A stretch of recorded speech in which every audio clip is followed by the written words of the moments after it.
Nisargadatta Maharaj, who was an enlightened person, there's a story that basically someone told him that, you are Brahmgyani. And he said that, oh, why have you insulted me? I'm not Brahmgyani. I am Brahman. And that reminds me of that entire difference between knowing and being. Because I think whoever's listening has probably come to the stage where they feel that maybe now they can deal with conflicts, whether it's from the smallest conflict to heat waves, to being stuck in the traffic light, to bigger issues such as relationship issues, to traumas in life. But that whole aspect of knowing versus being, how to actually transition into that being. Yes, that's a good question. I'll answer that at two levels. One is the first and foremost, the practice level. So in spiritual life, we begin by knowing many things. Whether it's the Bhakti Shastras which tell us about God and how to worship God and how to love God. But we've just known these things. We have read the stories and we have not yet started.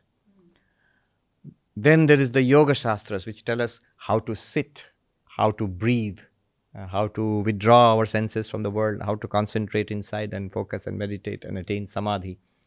But that's just, we have read the book, Yoga Sutras, and we have read about the practices. We haven't started yet. So this is the phase of knowing. And then you translate into being. Being means doing those things and making it part and parcel of our existence. Training the body, training the mind, developing the habits.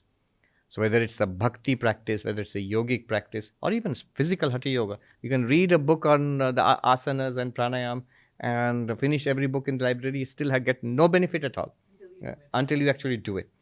So the link between knowing and being is the doing.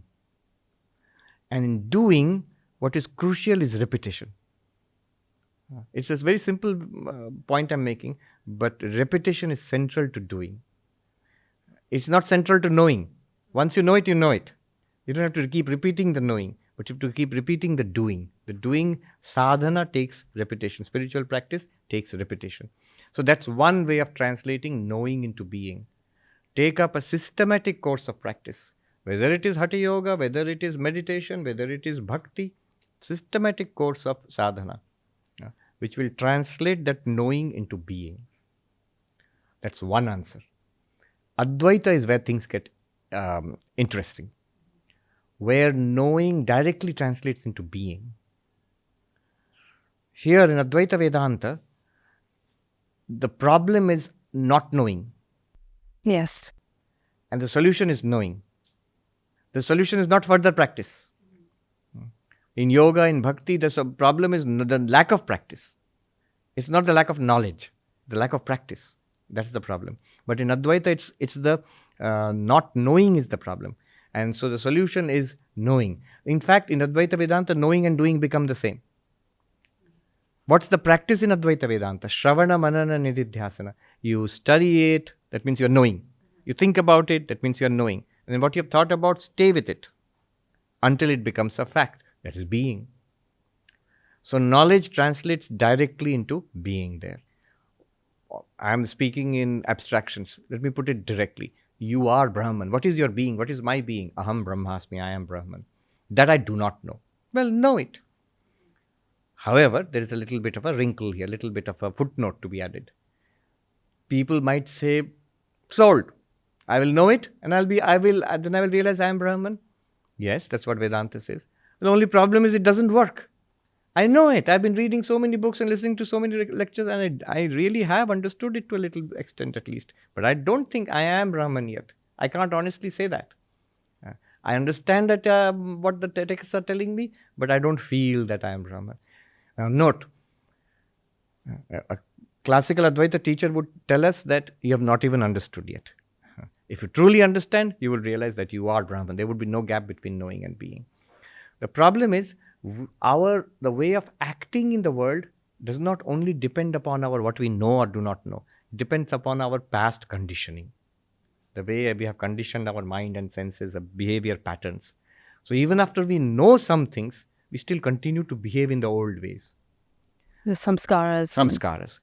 Therefore, in Advaita Vedanta, to remove the problems which arise in spiritual life, there is a course of a kind of meditation called Nididhyasana, where what you have known Stay with that knowing until it becomes so real to you, you cannot behave in any other way. You will behave according to your realization that I am Brahman. Then the task is done. This is called assimilation.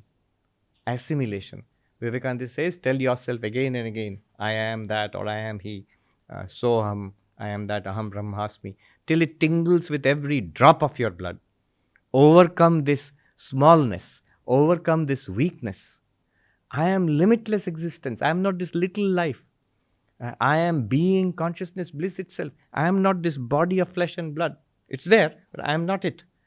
It's just a tiny expression of the truth that I am. Why should I be afraid?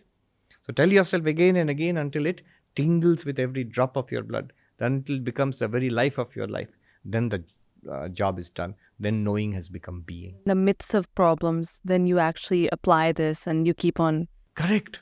Shankaracharya actually says this. In the Brihadaranyaka Upanishad, there is a very ancient term for that hearing, reasoning, meditating, Shravana, Manana, Nididhyasana. This is a common term. That's also from the Brihadaranyaka Upanishad. But in that Upanishad, there's another set of terms for the same thing. Instead of hearing, instead of Shravana in Sanskrit, the word used is Pandityam, which means scholarship. One can see the link. Hearing, studying, scholarship. Okay, I get it. The second one is interesting. Instead of mananam, thinking over it, the word used is balyam. I'll explain what that means. And the third one, instead of nididhyasana, meditation, the word used is maunam, silence. That also maps. So instead of shravana, manana, nididhyasana, hearing, thinking, meditating, the other set of terms is pandityam, balyam, maunam, scholarship, balyam, whatever that is, and maunam, silence. Now this balyam, Shankaracharya explains there are two ways of interpreting this term. Balyam means the nature of a child. Bala means child. Or balyam means strength. Bala, the Sanskrit word bala means strength. Now these are two interpretations. And Shankaracharya takes the second one. What you just said, living in the midst of life, living that knowledge. So Shankaracharya says there, whatever knowledge you have gained from your study, try to take it out for a spin in the world. See how your mind is when troublesome situations arise. Can I use that knowledge? I am the witness consciousness. The problems are at body-mind level. I am the witness. And then does it calm down the mind? That knowledge. If you live your life on that strength, bala, then the next part, the Vedantic meditation will be easy and enlightenment will be full-blown, which is called Jivan Mukti. So I'm just elaborating on what you said. Living that knowledge, that connects the knowing and the being.